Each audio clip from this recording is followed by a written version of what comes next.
The best answer to anger is silence. The more we value things outside our control, the less control we have. How ridiculous and how strange to be surprised at anything which happens in life. You have power over your mind, not outside events. Realize this, and you will find strength. The best revenge is not to be like your enemy. Accept the things to which fate binds you, and love the people with whom fate brings you together, but do so with all your heart. Confine yourself to the present. When you arise in the morning, think of what a precious privilege it is to be alive, to breathe, to think, to enjoy, to love. You can commit injustice by doing nothing. Waste no more time arguing about what a good man should be. Be one. Each day provides its own gifts. Give yourself a gift, the present moment.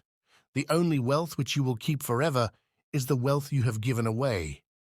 Have I been made for this, to lie under the blankets and keep myself warm? Conceal a flaw, and the world will imagine the worst. Life is neither good or evil, but only a place for good and evil.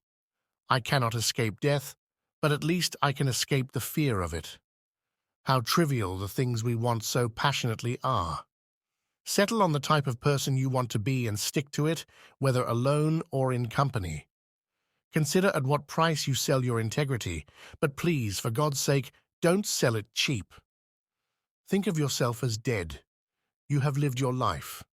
Now take what's left and live it properly. What doesn't transmit light creates its own darkness. Look well into thyself. There is a source of strength which will always spring up if thou wilt always look. Here is a rule to remember in future when anything tempts you to feel bitter. Not, this is misfortune, but to bear this worthily is good fortune. Do not act as if you were going to live 10,000 years. Death hangs over you. While you live, while it is in your power, be good. The first rule is to keep an untroubled spirit.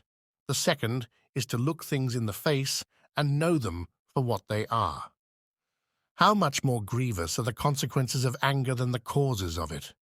When another blames you or hates you, or people voice similar criticisms, go to their souls, penetrate inside, and see what sort of people they are. You will realize that there is no need to be racked with anxiety that they should hold any particular opinion about you. When you wake up in the morning, tell yourself, the people I deal with today will be meddling, ungrateful, arrogant, dishonest, jealous, and surly. They are like this because they can't tell good from evil. But I have seen the beauty of good and the ugliness of evil, and have recognized that the wrongdoer has a nature related to my own, not of the same blood and birth, but the same mind, and possessing a share of the divine. And so none of them can hurt me. No one can implicate me in ugliness, nor can I feel angry at my relative or hate him. We were born to work together like feet, hands, and eyes, like the two rows of teeth, upper and lower. To obstruct each other is unnatural. To feel anger at someone, to turn your back on him, these are unnatural. Live a good life. If there are gods and they are just, then they will not care how devout you have been, but will welcome you based on the virtues you have lived by.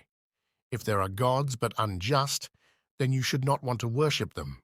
If there are no gods, then you will be gone, but will have lived a noble life that will live on in the memories of your loved ones. If you are distressed by anything external, the pain is not due to the thing itself, but to your estimate of it, and this you have the power to revoke at any moment. Reject your sense of injury, and the injury itself disappears.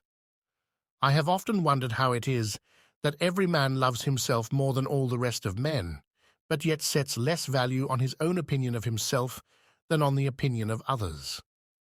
If someone is able to show me that what I think or do is not right, I will happily change, for I seek the truth, by which no one was ever truly harmed.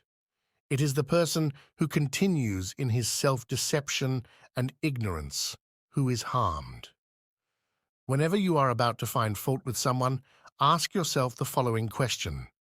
What fault of mine most nearly resembles the one I am about to criticize?